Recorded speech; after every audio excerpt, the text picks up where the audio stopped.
Bonjour à tous, ou plutôt konnichiwa, bienvenue dans cette vidéo. Si vous la regardez aujourd'hui, c'est que vous êtes intéressé pour partir à Ojia, comme j'ai pu le faire moi il y a 5 ans. Donc ça tombe bien, je suis ici pour vous expliquer en tant que senpai. J'étais partie à peu près 2 semaines, il me semble, en 2017. Donc j'étais partie 2 fois au Japon, une fois dans le cadre du lycée Bartholdi avec Madame Endo, et une deuxième fois dans le cadre de l'organisation Study Abroad. Je vous conseille vraiment de faire ce voyage parce que ça a vraiment été un complément avec le premier que j'ai pu faire avec Madame Endo, où là c'était vraiment un échange avec une correspondante que j'avais, avec qui je garde encore de très bons contacts, et le deuxième Ojia, où là c'était vraiment en autonomie, on était qu'à 3, Thomas, Claire et moi-même. Donc c'est parti, on commence tout de suite. Dans un premier temps, je vais vous expliquer où vous allez être logé. Je vais même carrément tout vous montrer puisque vous avez beaucoup de chance. La moi d'il y a 5 ans a absolument tout filmé. Donc je vous laisse tout de suite découvrir la maison, la guest house comme on l'appelle. Là où vous allez peut-être habiter, en tout cas là où moi j'avais habité il y a 5 ans. Après je sais pas si vous allez peut-être changer de guest house. Donc en tout cas moi c'était le cas. Donc là c'est l'entrée. Il faut en fait qu'on enlève les chaussures et après on range tout simplement nos chaussures ici. Ici on a un endroit où personne n'y va parce qu'il fait méga froid. C'est voilà la cuisine, enfin non pas la cuisine, une espèce de table à manger. Mais la cuisine elle est donc ici. Donc là évidemment ça on utilise 3 fois par jour, le cuiseur à riz, micro-ondes, bouilloire à thé, donc franchement il y a tout. On fait les courses du coup, je vous montrerai aussi les magasins comment ils sont. Bon, on a un petit peu rempli avec des choses comme les œufs, confitures etc. Ici on a le gaz, l'eau, enfin... Donc on est bien équipé. Ensuite ici donc on arrive dans le salon. C'est là qu'on mange en fait. Comme il fait hyper froid, on chauffe que cette pièce avec ça. Et après on ferme ici et on regarde la télé. Et dans le salon, ça donne directement en fait dans la salle de bain. Donc là on est dans la salle de bain. Et ici on a donc la fameuse salle de bain où on se douche vraiment dans la pièce. Et puis on peut se faire un bain chaud. Ensuite on arrive au 2e étage. Ici. Voilà, donc du coup on a un grand lit. C'est hyper dur le lit, ça va, on s'habitue. Là on a la buanderie. Donc là on a de quoi laver notre linge. Ensuite le truc bizarre aussi c'est que dans la salle de bain il n'y a pas de lavabo. C'est ici notre lavabo. Et là c'est la chambre de Thomas. Deuxièmement, je vais vous expliquer les activités qui ont été organisées. La majorité du temps, on allait expliquer à des écoles primaires ce qu'était la France, tout simplement. Donc les plats, des lieux historiques. Donc c'était vraiment un exposé qu'on devait faire sur la France à des élèves d'école primaire en japonais. Donc c'était vraiment une superbe expérience et un super challenge.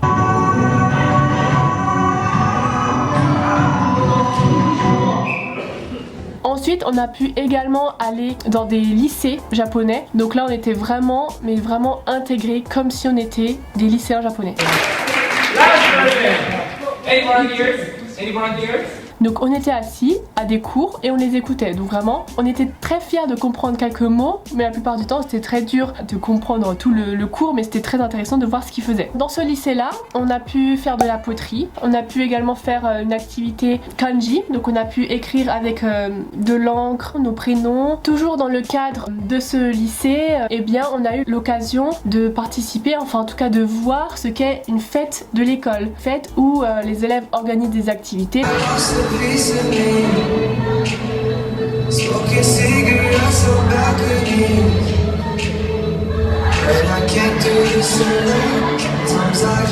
Ensuite on a pu voir la mer à Ojia et donc on avait pris de super photos. Ensuite on a eu l'occasion aussi de visiter une maison typique japonaise. On a pu aussi voir un concert.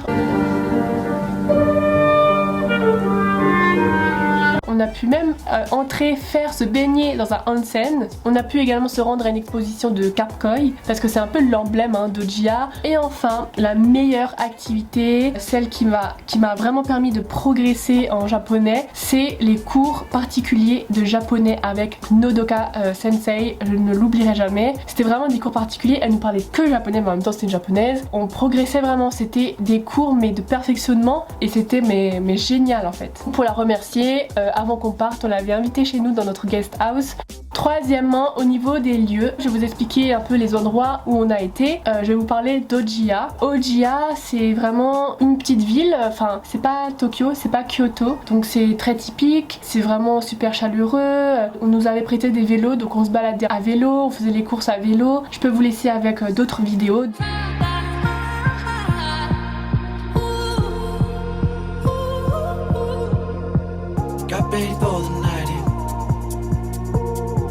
didn't know the latch, but she sees the vision going.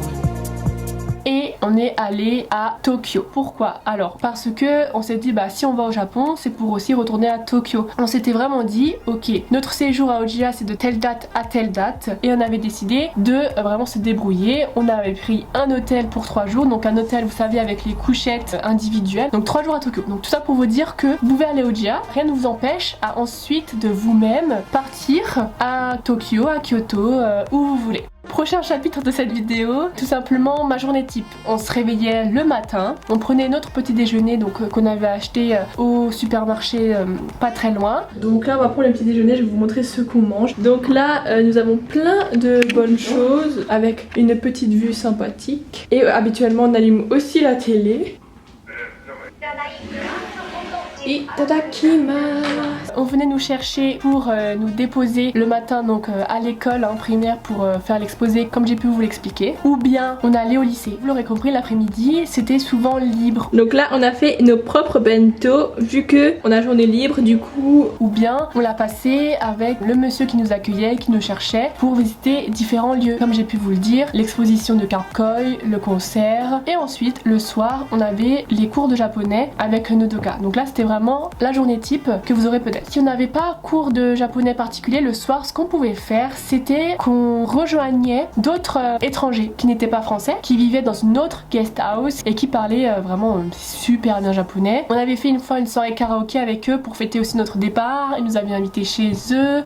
Donc voilà, cette vidéo elle est terminée. J'espère que cette vidéo vous a aidé. J'espère que vous allez partir à Ojia. J'espère que tout va bien avec Madame Endo, professeur que j'oublierai jamais, que j'adore, qui est venue me contacter pour que je vous fasse cette vidéo. Donc voilà, vous pouvez la remercier. Si jamais vous avez d'autres questions sur le voyage, vous pouvez me retrouver sur mes réseaux sociaux. Donc soit sur Facebook, Olivia Dray, ou bien sur Instagram, vous pouvez me suivre. C'est Olivia-Replay. Je fais des vidéos sur la vie étudiante. Donc comme je sais que vous êtes en terminale, voilà, je raccroche le wagon. Je vous laisse, bisous.